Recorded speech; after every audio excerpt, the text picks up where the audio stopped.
Hi, I'm Rea Frey, and this is The Other Year.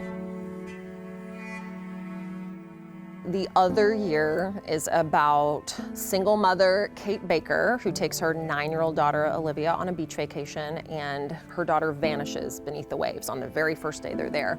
The book splits into two parallel journeys, one in which Olivia pops back to the surface, everything's great, and the other in which she doesn't.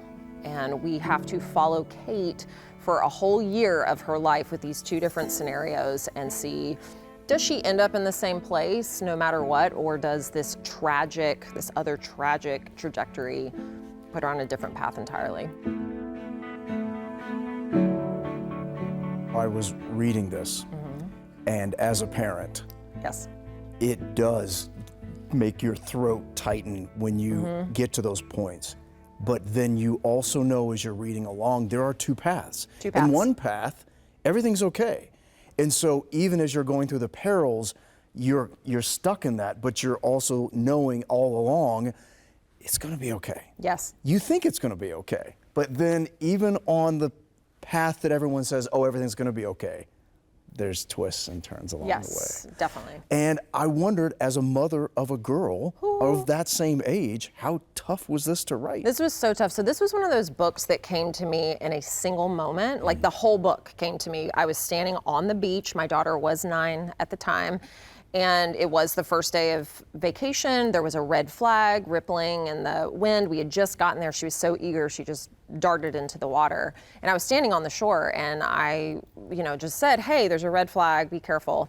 And she popped under a wave, and I just thought, what would I do if she didn't pop back up again? And how would that change my life completely? And as I was just stalking the beach back and forth, it just hit me, and literally in a download, just from start to finish. So I was like, oh, I'm gonna write this book. But being a mom to a 9-year-old, I don't usually write something so close to the vest. I never use my child, but I did pluck a lot of my daughter's traits for this book, and I played out Kate's journey. Like, what would I do if I'd invested, I'm not a single mother, but if I were, and I lost her. I lost the one person who I've lived my, the last 9 years for.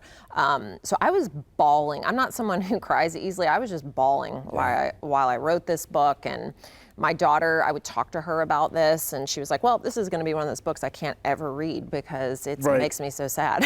But she'll also see how much her mother loves her too. Yes, it is. It's like a love letter to her. What would you say is an essential ingredient for a Rea Frey novel? Things that scare parents to death. Yes, thanks so much for that. You're by the way. welcome. Emotional, I think just having that emotional piece and that question. I always like the question, the what if question. What would I do if I was in this situation? Or what if this happened? As a reader, I want them to really think beyond just like a really juicy plot and figure out what they might actually do if they were in that situation. Remember when we were kids and there was the Choose Your Own Adventure books? Yes. So I think about this when I read your books, because I think a lot of times it is about someone's choice. Yes. You're gonna do this or you're gonna do this, and what are the ramifications of that? Can I tell you something fun? The second book that I am working on with this publisher, I am trying to get them to do a Choose Your Own Adventure book for adults. I love it. Just because I think it's so fun. I love those books. And like, okay, if you want them to go here, do this. And I kind of try to work that in anyway. Yeah. And just, yes, like which way do you go? Which path do you walk down? I remember reading your first book, which is phenomenal. Thank you.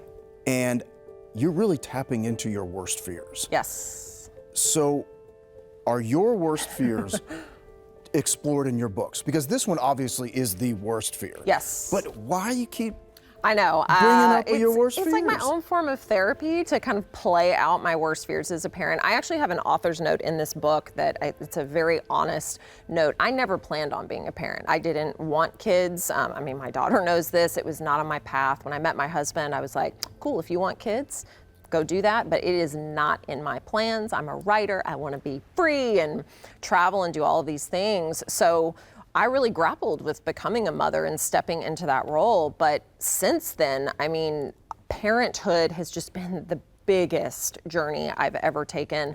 So I think exploring some of my worst fears on the page is just a way to work through all of that.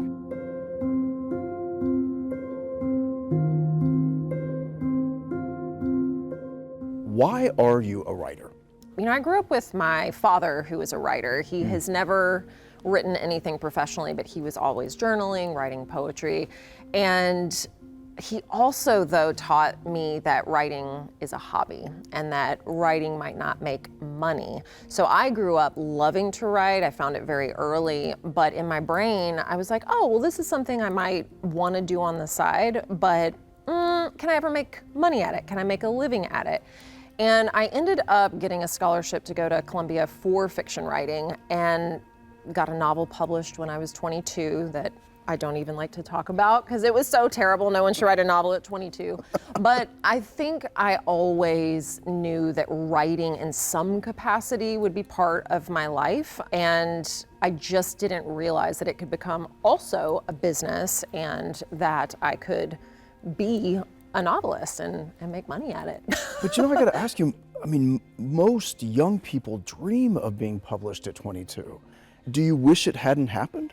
No, I'm glad that it did happen. It was not a real, it was what we call a vanity press. They were just kind of a print-on-demand publisher. Okay. I never saw a dime from that book. And I was so desperate to be published, so desperate that I didn't know anything about the industry. I was going to school for the craft, but they didn't teach us about the business. They didn't teach us, like, this is how you pitch. This is how to read a contract. This is what questions you need to ask. This is how to advocate for yourself. So I actually took that as a learning experience to go out and figure out what I didn't know. And I didn't return to fiction for almost 10 years after that book because I wanted to get a real education first and figure out how to make all of this work. Because I wanted to understand the inner workings of the publishing industry because, as you know, no one is giving us a play-by-play on how to do this successfully, especially if you're writing fiction. It's not set up as a business. We aren't taught about the money. We don't really know how to approach it as a business, and our book is a product to sell. So I started just working with writers on the side because I wanted to explain what I was learning about and make sure they had that information as well, because I don't know, I feel like part of my purpose on this earth is to advocate for other authors. And so as I just kind of kept learning and learning and learning, I did kind of create this side hustle that really grew organically. I mean, I'm on my third year with having my business Right Way, and I primarily help nonfiction authors, but it has been all word of mouth, referral only. I've helped over 100 first-time authors land agents and book deals and become best-selling authors, and it's just been amazing. But it has been hard to balance the two, like myself as the author and then myself as an entrepreneur and working with other writers. So what do you say to writers who will approach you, and I know they do, and they're so frustrated about not getting published? Yeah, exactly. So here's the cool thing. I think we're in, 2023. It's so amazing that if you want to be published, you can. But where we don't start is figuring out what our goals actually are for being published. So that's where I always start. Like, what are your goals for being published? If you're not getting picked traditionally, there's usually a reason why. So I start with the goals, and then we think about the two publication paths. There are really three, but I really focus on self-publishing and traditional publishing. Mm-hmm. And we kind of like dig into the ins and outs of that, and then we figure out how to get your book out into the world. And for a lot of people who try to get traditionally published and don't, there's usually an issue with they've sent out a query letter that is not the perfect query letter or the perfect pitch to 50 agents that aren't the right agent for them. Like there's usually a reason why you're not getting any traction, or maybe your book isn't edited. You've had your mom read it. You haven't like had it professionally edited. So there's actually a protocol and a way to get past the 99.9% rejection rate, which is what this industry is. It's very real, that's to get right. your one yes, it's possible. And I think what you're doing is so vital to speak honestly about this, because it takes so much of us as writers to put it out there. Yes, it does. Even just to get it on the paper. Yep. And to get it to where we want it to be. And I think there's a point where you're like, I'm so spent Yes. that I don't want to talk about the business part of this. But your message is, look, you got to talk about the business part of this. I think that's where you start. I mean, before you even have a book to write, I mean, the craft, telling a great story, 100%. Right. It's so important. Right. But that's the least of it. I mean, in my experience, it's what comes after. Yeah. It's all about creating that sense of urgency that we often don't have with novels as fiction writers. Nonfiction, sure, you're solving a problem, you need to buy the book for a certain reason. With fiction, there's not really that, like, gotta buy this today, That's or right. it's, so. And I also think about this book, The Other Year. It is really simplistic in what the question is, what would you do? What would you do? And how would this change your life? And do you agree with what this character decided to do? Do you blame her? Do you sympathize with her? There's a lot of questions that come from it, which I think is important. Last question I have to ask you, has your feelings about the beach changed in writing this book? Because I know for me they have. No, Thanks. they haven't. I mean, the place that's in this book, we go every year for my daughter's birthday. So we're going in May. And I've been back a couple of times since I wrote this. So I'm always aware at the beach, but no, I still love the water. Rea, thank you. Thank you so much. It was such a pleasure you being here. Loved it. And thank you for watching A Word on Words. I'm Jeremy Finley. Remember, keep reading. I think authors forget there is no industry without our work. We are the creators and the creatives, and this is our work. And I think we need to really talk about it and be honest with what's working and what's not.